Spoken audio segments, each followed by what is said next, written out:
Bolingbrook police officer today took the stand in the Drew Peterson case and said there was something fishy about the Kathleen Savio murder scene. Peterson is charged with murdering Savio, who was his third wife. Craig Wall was in court today and explains why the officer said her death did not seem like an accident.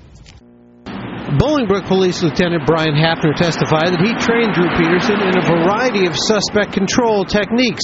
He said as an officer, Peterson knew how to use arm and wrist locks known as come-alongs that allow cops to compel suspects to come along with them or risk a great deal of pain.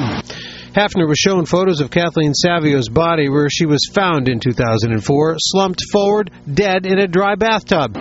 He testified that the position of Savio's right arm was consistent with a police hold known as an arm bar that Peterson had been trained to use. When defense attorneys asked him if the way Savio's body was found was also consistent with a slip and fall, Hafner said it didn't look that way to him.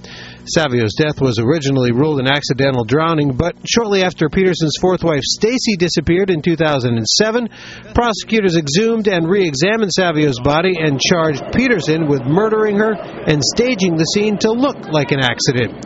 Lieutenant Hafner also testified that Peterson was trained and worked as a crime scene technician. Earlier, a woman who rented Savio's basement for 2 months during the fall of 2003 took the stand. Kristen Anderson testified that Savio told her about a time Peterson broke in, held a knife to her throat, and threatened her, saying, "I can kill you at any time," and make it look like an accident. Anderson said Savio was convinced Peterson would do just that, and she showed her a briefcase full of police reports and other evidence against Peterson, which Savio said she kept for one purpose, so there would be a paper trail in case she was murdered. She wanted everybody to know who did it, Anderson told the judge. I think that Kristen is not being truthful, and she's trying to simply to help a prosecution that she wants to see succeed rather than tell the truth and let justice take its course. Anderson's testimony corroborated what other witnesses have said, but she also added new insight into just how afraid Savio was of Peterson.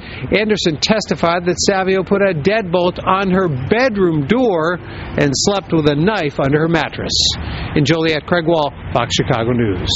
And there will be more testimony on this one tomorrow. Also, criminal attorney Karen Conti will be with us on Good Day Chicago tomorrow with her take on the case. Look for that interview around 8:25 a.m.